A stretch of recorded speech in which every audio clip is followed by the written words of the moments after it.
အဘိဓမ္မာဆိုင်ရာတည်ကောင်းစရာများအဘိဓမ္မာတရားတော်ကိုမြတ်စွာဘုရားရှင်က6ဝါအလွန်9ဝါအရောက်တက်တော်42နှစ်အကျွဲမှာတာဝရင်သာနတ်ပြည်၌ဟောကြားခဲ့ပါတယ်။မေတော်မိနတ်ကိုကျေးဇူးဆက်လိုသောရည်ရွယ်ချက်ဖြင့်ဟောကြားတော်မူပါတယ်။မေတော်မိနတ်အမှုပြုသောနတ်မြမာပရိသတ်တို့အားဟောကြားခဲ့ပါတယ်။ဝါရင်း3လရက်ပေါင်းအားဖြင့်90ကြာမြဟောကြားတော်မူခဲ့ပါတယ်။မြတ်စွာဘုရားရှင်ကနတ်မြမာပရိသတ်တို့အားအကျယ်နည်းဖြင့်ဟောကြား၍အရှင်သာရိပုတ္တရာအားအကျဉ်းနည်းဖြင့်ဟောကြားတော်မူခဲ့ပါတယ်။အရှင်သာရိပုတ္တရာမထေရကလင်းတို့သားဖြစ်ခဲ့ဘူးတဲ့တပည့်ယဟန်900တို့အားမကျင်းမကျဲအလဲလနည်းဖြင့်ဟောကြားတော်မူပါတယ်။သုတ်တန်တရားတို့ထက်တာလွန်မြင့်မြတ်ထူးခြားသောတရားဖြစ်သောကြောင့်အဘိဓမ္မာတရားလို့ခေါ်ပါတယ်။အဘိဓမ္မာတရားဟာဓမ္မသင်္ကနီ ဝိဘင်ဓာတုကထာပုဂ္ဂလပညတ်ကထာဝတ္ထုယမိုက်ပဋ္ဌာန်းဟူ၍အရေးအတွက်9ကျမ်းရှိပါတယ်။ကုသိုလ်အကုသိုလ်စသောတရားတို့ကိုအကျဉ်းချုပ်အားဖြင့်ဟောကြားတော်မူသောကျမ်းကိုဓမ္မသင်္ကနီကျမ်းလို့ခေါ်ပါတယ်။ခန္ဓာစသောတရားတို့ကိုသုတ်တန်နည်းအဘိဓမ္မာနည်းတို့ဖြင့်အမေးအဖြေပြည့်၍အကျယ်ဝေဖန်ဟောကြားသောကျမ်းကိုဝိဘင်ကျမ်းလို့ခေါ်ပါတယ်။ဓာတ်အမျိုးမျိုးကိုဟောကြားသောကျမ်းကိုဓာတုကထာကျမ်းလို့ခေါ်ပါတယ်။ပုဂ္ဂိုလ်အမျိုးမျိုးတို့ကိုခွဲခြားတတ်မှတ်အမည်တပ်ပြီးဟောကြားသောကျမ်းကို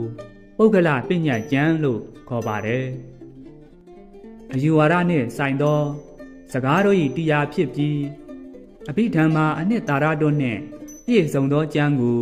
ကထာဝတ္ထုကျမ်းလို့ခေါ်ပါတယ်။အနုလုံပฏิလုံ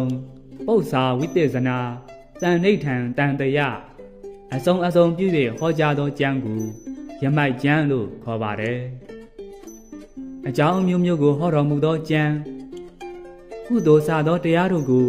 24ပစ္စည်းတို့ဖြင့်ဝေဖန်အပ်သောကျမ်းတပ္ပညုတဉာဏ်တော်ဤကျမ်းလေကျက်စားရာဖြစ်သောကျမ်းတော်ကိုပဋ္ဌာန်းကျမ်းလို့ခေါ်ပါတယ်။အဘိဓမ္မာတရားတော်ဟာအမိကျေးဇူးဆက်တရားဖြစ်ခြင်းနတ်ပြည်မှာဟောကြားခြင်း3လကြာအောင်ဟောရခြင်းပဂတိမြတ်စွာဘုရားနှင့်နေမိတာမြတ်စွာဘုရားတို့တလက်စီဟောကြားခြင်းဟူသောထူးခြားချက်၄မျိုးနှင့်ပြည့်စုံပါတယ်။အဘိဓမ္မာတရားတော်ဟာပါဠိတော်၏နက်နဲခြင်း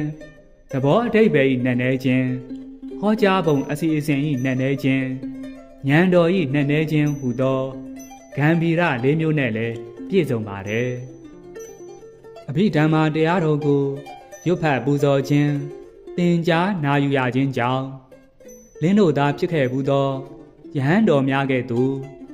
နာမရူပပရိစ္ဆေဒဉာဏ်ရင့်တန်စေခြင်း